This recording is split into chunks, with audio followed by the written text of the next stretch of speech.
This conference will now be recorded. Yeah, you can say that. Want me to say it again, Charlie? I'm calling the January 4th, Tuesday council meeting to order. Thank you.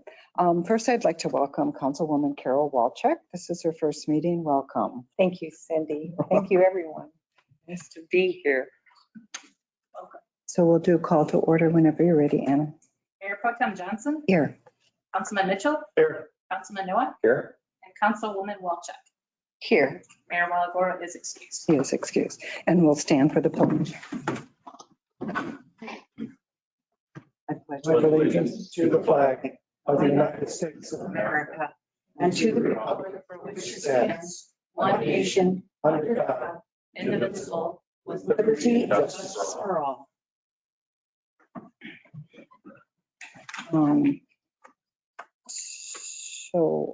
Approval of the agenda as printed.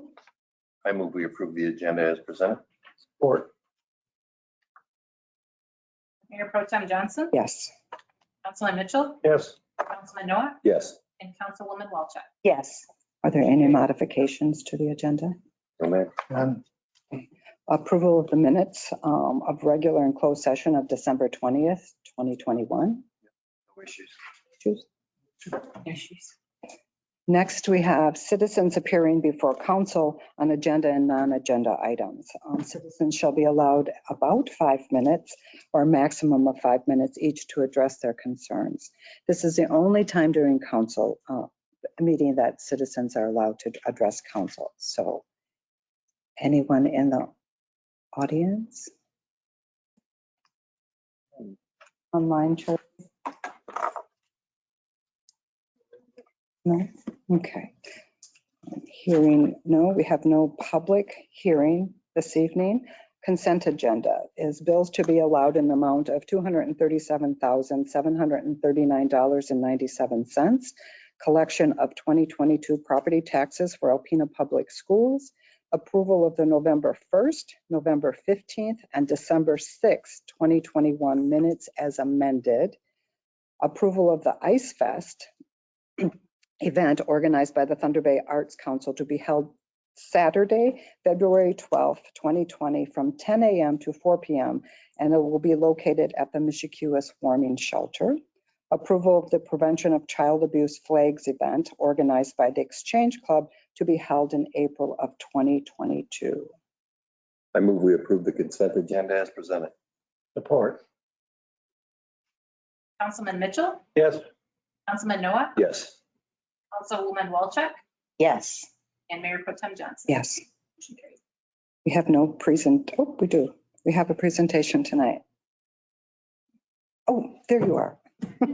We have our comprehensive annual financial report for the fiscal year ending June 30th, 2021. And we have Straley, Lamp, and Kraenzlein PC. Good evening. So I'm Chelsea McConnell from Straley, Lamp, and Kraenzlein, and I am going to present the fiscal year 2021 audit. The first thing I'm going to go over is 2 letters that if you have the bound report, they were not bound into the report, they were just loose leaf. And if you are looking at the electronic copy, they would be all the way at the end of the, yes.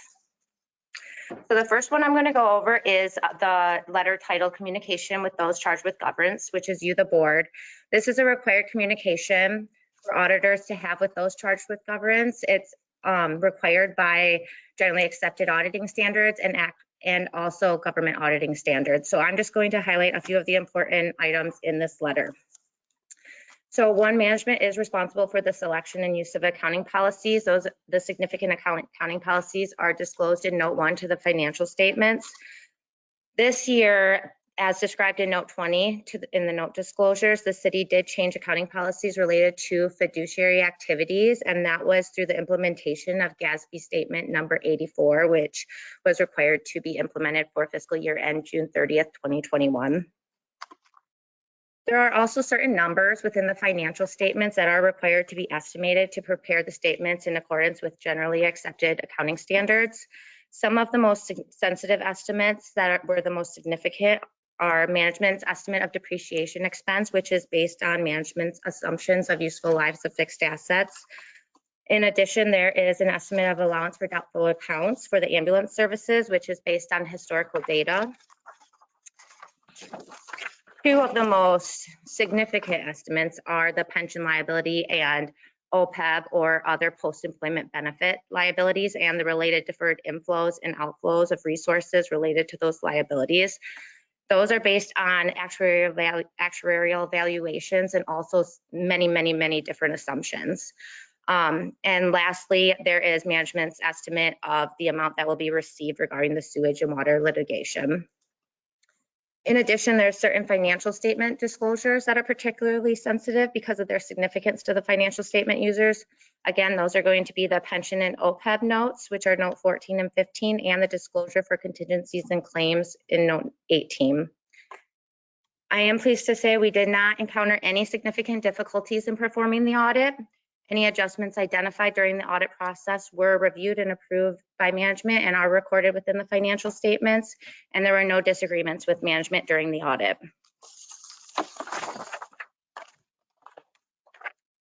Now, the next letter has the long title starting with Independent Auditor's Report on Internal Controls.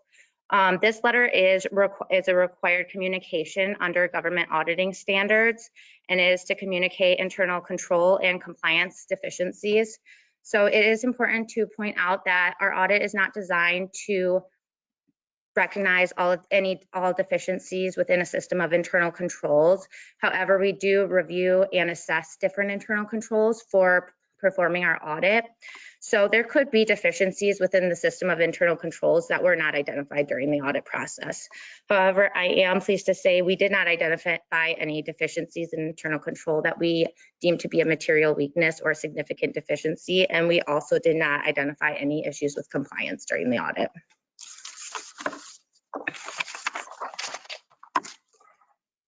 So the city has been awarded the Certificate of Achievement for Excellence in Financial Reporting for 27 consecutive years. That was beginning back with June 30th, 1994 fiscal year end by the Government Finance Officers Association. And I know Anna and Leland both worked really hard to continue to achieve this prestigious national award. The first thing I'm going to go over within the report, I'm just going to go over kind of how the financial report is broken down. So there's various sections within the report. There's an introductory section, a financial section. There's required supplemental information, which is additional information required by government auditing standards. There's also supplemental information, and lastly, a statistical section. So obviously this report is 210 pages. We could talk about it all day, but I'm just going to go over a few of the areas that I think would be significant and important to council members. So the first being page 31 and 32, which is our independent auditor's report. So at the conclusion of the audit, we opine on whether we believe the financial statements are presented fairly in all material respects. Materiality is a concept that's utilized by auditors. We also assess various risks and internal controls. After we make these risk assessments and we have a basis for our materiality, we then plan and perform our audit. And during that audit process, we obtain sufficient and appropriate audit evidence to base this opinion on. So I am pleased to say the city was given an unmodified opinion, which is the best type of opinion you can be given. And it means that we do believe that financial statements are presented fairly in all material respects. So the next thing I'm going to go over a little bit are the government-wide statements. So I'm going to actually direct you to page 36 and 37, which is kind of a summary of those government-wide statements in the management discussion and analysis. So the government-wide statements are on the full accrual basis of accounting, which is similar to a private sector company. It differs from the governmental fund statements, which are on the modified accrual basis of accounting and focuses on how money flows in and out and the balances left within funds that are available for spending at year end. There's also reconciliations that show the differences between these two types of statements. And the most significant items are long-term debt and capital assets. So a couple on page 36, you'll see a summary of the statement of net position. Overall, non-current liabilities decreased about 6.4 million. and that was mostly related to the pension liability, which decreased 5 million. Also, the OPEB liability decreased about 1 million. And then the deferred inflows of resources increased about 3.9 million, and that was just due to the pension deferred inflow that increased there. In addition, net position increased about 2.8 million, and that is kind of summarized in the changes in net position on page 37. So overall, there was a change in net position in governmental activities of a little over $660,000. So revenue slightly decreased. They decreased about $415,000, but expenditures decreased about $1.6 million. And again, the reason for the large decrease in expenses was because the pension and OPEB expense both decreased. The pension expense decreased about 1.2 million, and OPEB decreased about 240,000 from the prior year. So now the governmental fund statements are on pages 50 to 55. I'm going to take a look at pages 54 and 55, which is the statement of revenues, of expenditures, and changes in fund balance for governmental funds. So overall, governmental funds had an increase of fund balance of just under 1 million, and about 435,000 of this was pertaining to the general fund. So this shows that even during this unstable year where there was a lot of economic uncertainties, the city had a healthy fiscal year and did a good job of managing and maneuvering these uncertain times. So at June 30th, on page 50 is where you'll see this. On June 30th, unrestricted fund balance in the general fund was almost $3.7 million. Now, this was about 38.5% of total expenditures and other financing uses for the general fund, and that's compared to about 32% at June 30th, 2020. So another important ratio to look at to measure the general fund's health is how many days of expenditures were there in that unassigned fund balance. So the Government Finance Officers Association recommends about no less than 2 months for this ratio. At the end of fiscal year 2021, the city had about 140 days, so far exceeded that expectation. In addition, that was about 23 more days than you ended with at June 30th, 2020. So it just shows the general fund is definitely in good fiscal health. So now on pages 58 through 65, you find your proprietary fund statement. So this includes your water, your sewage, and then your internal service funds. These funds are shown on the full accrual basis, like the government-wide statements. So the internal service funds are the equipment and store fund, which accounts for activities by the city that the city uses in other funds. So since these funds are performing governmental activities, when you get back to that government-wide statement, the internal service funds are actually rolled into the governmental activities, where in the business type activities, you're just going to be left with your water and sewage funds. Both the water and sewer funds had excellent years and both increased their net position. On page 117, note 21, there's a subsequent event note.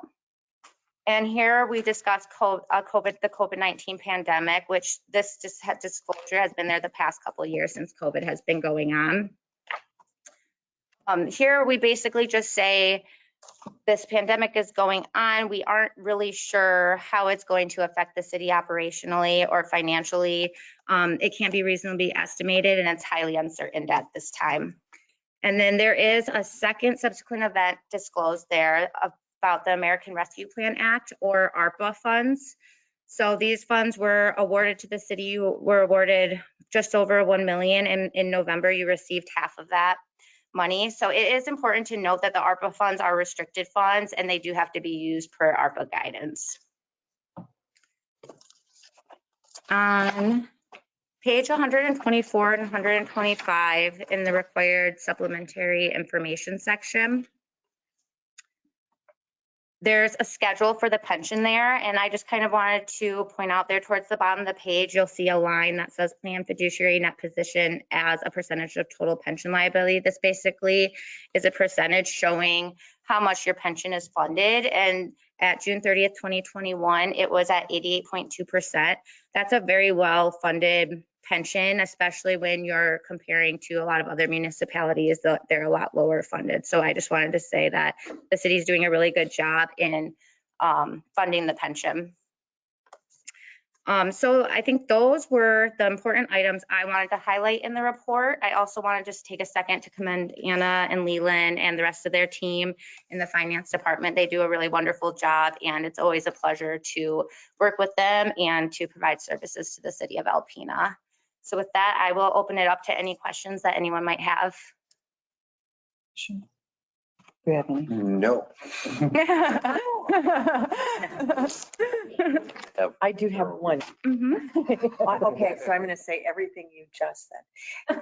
I heard that the report called the CAFR is changing its acronym. It is. And you mentioned that tonight? Did you? I did not. So that there is a new GASB standard, and it is required to be implemented for June 30th, 2022. And basically they switched two of the words around. So instead of comprehensive annual financial report, it will be annual comprehensive financial report. Got it. Thank you. Yes, you're welcome. I'll study. Thank you so much. You're Chelsea. welcome. We definitely could not have got that award without you. I mean, you did so much of it, and I think you're giving too much credit to us because so much of it is due to you as well and your staff at Straley's. So Oh, well, thank you. Well, everyone loves working with you guys too. So. Thank you. Thank you. And council would like to thank staff and Straley, Kraenzlein for all the work that they do. We appreciate it. Thank you. So, I move receive and file. Or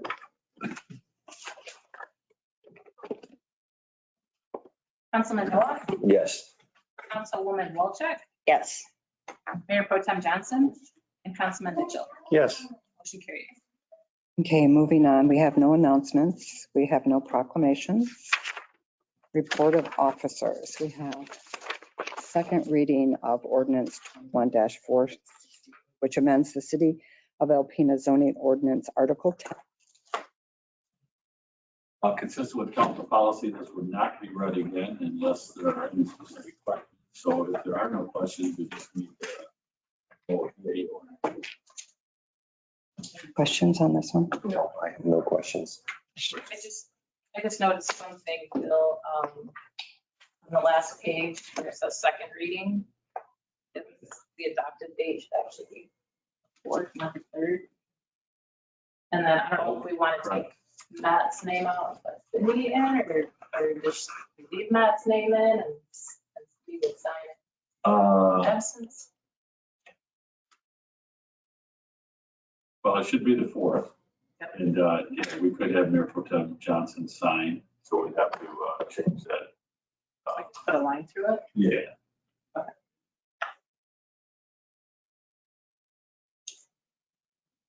Do one of two things, either send it to you first thing in the morning, or you have whiteout.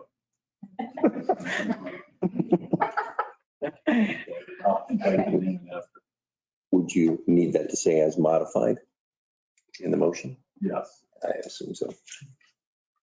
I have no questions. Mayor Pro Tem Johnson is not. Let me see.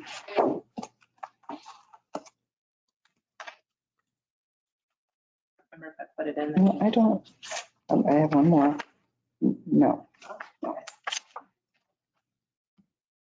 I'll just have to sign this.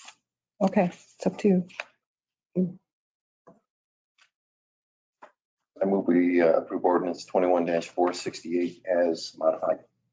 or Councilwoman Wolchek, Yes.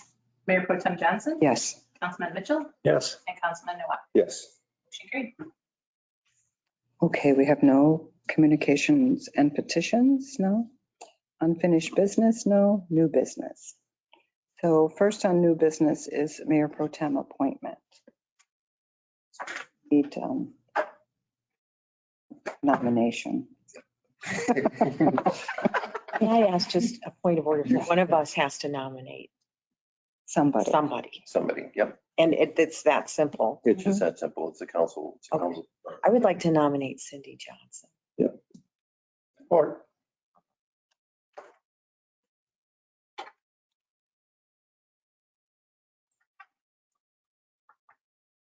So we have a nomination for Mayor Pro Tem Johnson to continue as Mayor Pro Tem. Okay.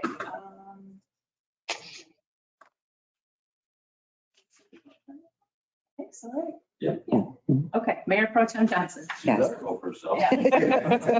Otherwise we have If she issues. says no. Councilman Mitchell, yes, Councilman Noah, Yes, and Councilwoman Wolchek. Yes. Motion carried. congratulations. Or I'm Thank sorry, you. please insert the correct answer. Thank you. Thank you.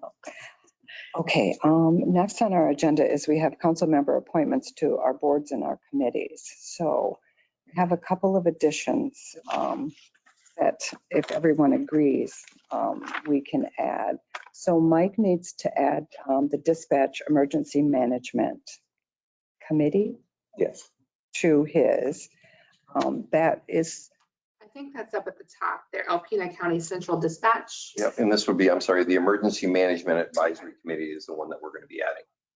yes, and he said it's kind of a split off of that. So that one's still there. This is an extra committee for that particular.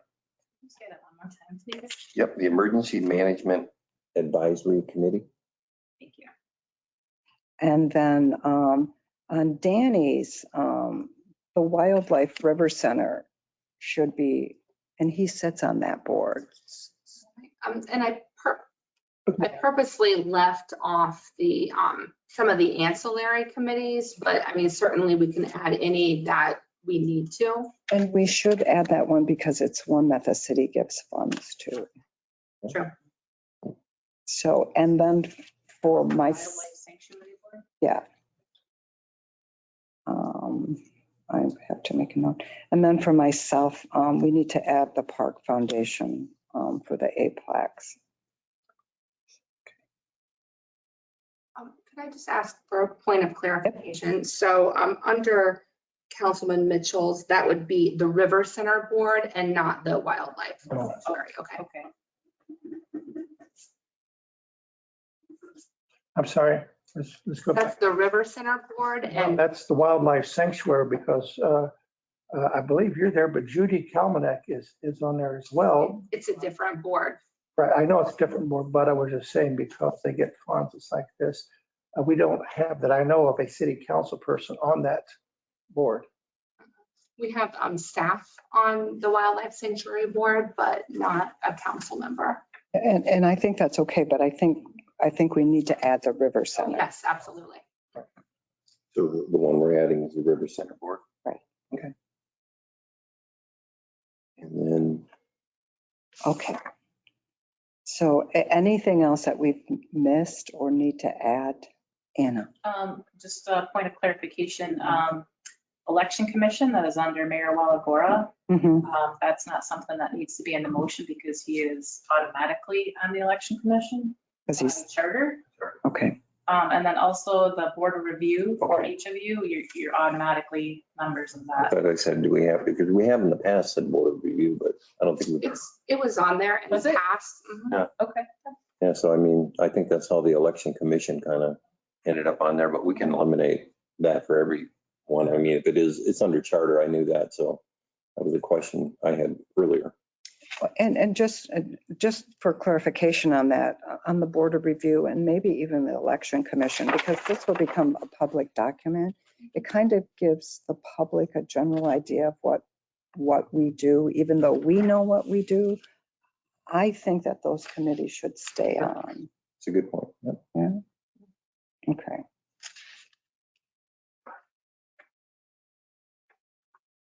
If I recall correctly, Bill, this would be when we would nominate and read off all the committees that are listed. Correct. Okay. So we need one One motion per per council council. member. Are we at that point, Mayor? I think so. If there's no more discussion or additions, subtractions, then yes.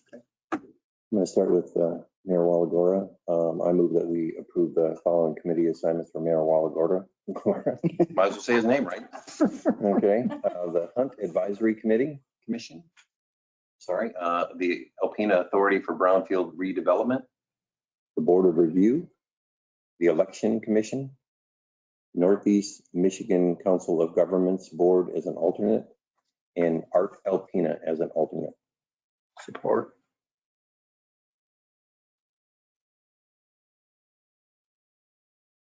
Councilman Mitchell, Yes.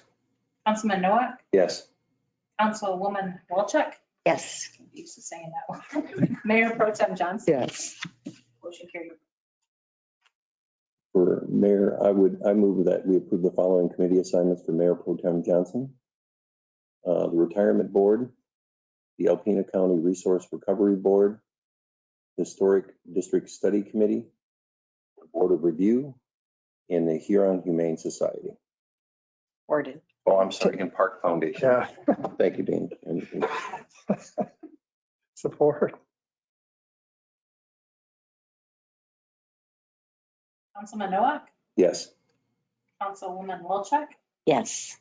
Mayor Pro Tem Johnson, Yes. and Councilman Mitchell. Yes. Motion carried. I move we approve the following committee assignments to Councilman Mitchell. DARE, Thunder Bay National Marine Sanctuary Advisory Council, the Board of Review, Northeast Michigan Council of Governments Board, Target Alpena alternate, the Hunt Advisory Commission an alternate, And the River Center. and the River Center Board. Or should I support myself? You can. No, yes, that guy. Councilwoman Walchuk, Yes. Mayor Pro Tem Johnson, Yes. Councilman Mitchell, Yes. Councilman Nowak. Yes. Motion carried. I move we approve the following committees for Councilman Walchuk. The Art Alpena, Historic District Study Committee, the Board of Review, and Thunder Bay National Marine Sanctuary Advisory Council as an alternate. Support. Mayor Pro Tem Johnson, Yes. Councilman Mitchell, Yes. Councilman Nowak, Yes. and Councilwoman Walchuk. Yes. Motion carried.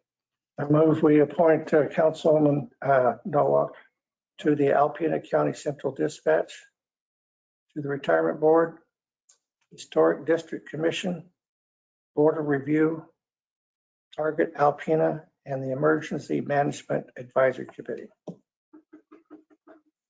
Supported. Councilman Mitchell. Yes. Councilman Nowak, Yes. Councilwoman Walchuk, Yes. and Mayor Pro Tem Johnson. Yes. Motion carried. Okay, moving on, we have proposed conversion of the tennis courts at Mich-e-ke Park. Schultz, city engineer.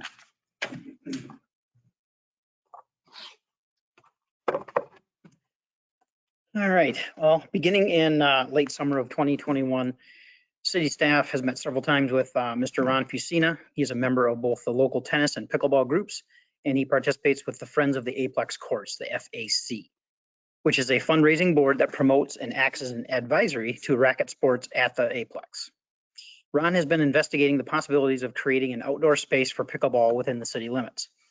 Time is of the essence, as this is a quickly growing sport with an increasing local interest. Originally, we discussed constructing new courts at a location in Mich-e-ke-wis Park as it's in support of the master plan, but it's not the primary focus of the plan and would require a few other projects to kind of be happening at the same time. After looking at several other parks and considering costs, Ron eventually pursued the conversion of the Mich-e-ke Park tennis courts into pickleball courts and submitting the requests. Mr. Fusina is proposing a recoding and remarking of these two courts and installation of nets to create 6 pickleball courts for a total cost of $30,600. Further, he is suggesting a windscreen be installed on the existing fence at the cost of $2,300. The biggest concern, of course, we had going into this was the elimination of tennis courts. However, these are lightly used courts, and the project was presented at the most recent FAC meeting, and there was no objections. The FAC, they have a myriad of tennis people and racquetball people within the community. There was no objections to this idea. And further, there are many other tennis courts within the city, and conversely, no pickleball courts at all. Ron has committed to funding this project almost entirely using monies from the groups he represents, as well as several grants that he's applying for. He has asked that the city be responsible for future maintenance of the courts as we are now for the tennis courts as they are. He stated that the clubs would certainly assist in this maintenance when possible, either monetarily or physically or both at some time. He did request that the city provide some assistance towards the project and suggested between $5,000 and $10,000. And the money would not be needed until after the beginning of the next fiscal year. In consideration of all this, I'm recommending as city engineer that city council authorize the project at Mich-e-ke Park to convert 2 tennis courts into 6 pickleball courts, and with all coordination through Ron Fusina and minimal oversight with city staff. If council approves, I would further recommend that you authorize $10,000 to be budgeted for fiscal year 22-23 to assist with this project. Mr. Fusina is here in attendance if there's any questions.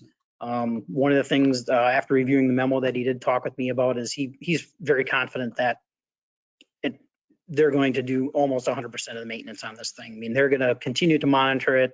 They'll remove the nets in the fall, put them back up in the spring. Some of those things that, that we would do with the tennis courts that, they'll take care of as a club. So he wanted to assure us of that. And like I said, he's in the audience if you have any questions. Anyone have any questions or concerns? No concerns, just a comment on that. I'm actually a pickleball player myself. So, it was very difficult to try to find a court, over the last couple of years, and it's a fantastic sport. So I think it's one of those things that would be a good addition into the city, and I'm glad that we had this. I'd like to see us actually continue on down at the Mich-e-ke-wis area of adding some additional courts, because it seems to really be one of the fastest growing sports within the U.S. currently. So yeah, that is on the I guess it's on the radar for that park, but with the thought that they could be located where the current volleyball courts are. And so then that would mean that the volleyball courts would have to move first and some other things to happen there. I mean, certainly parking would have to be, considered there as well at the same time. So we kind of got to get some other projects moving there, I think, at this time. But I think this is a great fit. They're, very little used tennis courts. I know there's a group or two that might use them, but they're represented by that group that had no objection, at the meeting. So. any other questions? I don't.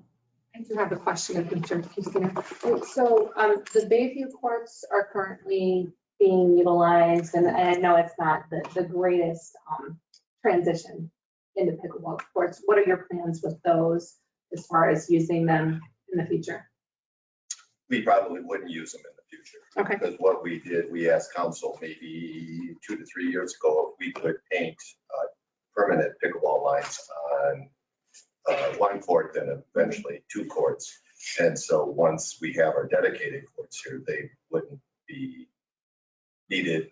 You can still play tennis on it. There would be no changes. There would just be some markings on the court, though. But I can't anticipate anybody would want to play there after we have our particular facility, other than it's a beautiful location. They're kind of dual use as it is at Bayview right now. And so they would just abandon them and not put up those nets. And so they could still be used as tennis courts. So. Thank you.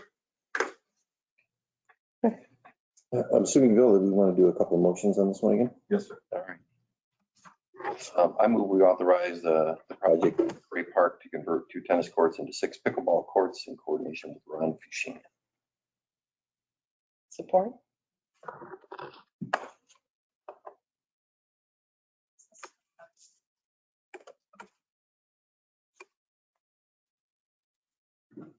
Councilman Noah, Yes. Councilwoman Walczak, Yes. Mayor Pro Tem Johnson. Yes. Yes. Motion carried. Thank you, and it'll be a first-class facility. I look forward to seeing it and using it. I would recommend to staff that we authorize $10,000 to be budgeted in the 2022-2023 budget to assist with the McRae Park conversion. Support. Did you want to put $7,500 on? Is that, do you want to put an amount? I think I actually said it, but Didn't I can give it. The request was 10. It was 10. I thought I read 10,000. I sent you that. but Oh, the depending email. on other- Right. It's an updated, It's an there's an I updated thought I had the updated. memo. Yep. Okay. So it's 10.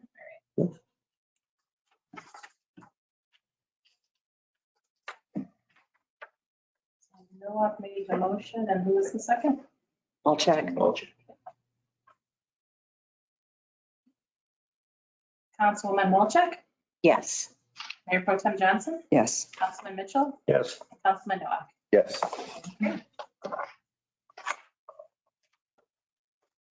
Make a motion to adjourn? Woman, Walchuk, would you like? to- May I? Yeah, Yes. please. I motion we adjourn. Support. Very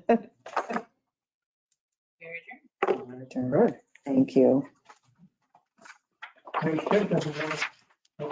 hours long to sit there and break it in really well.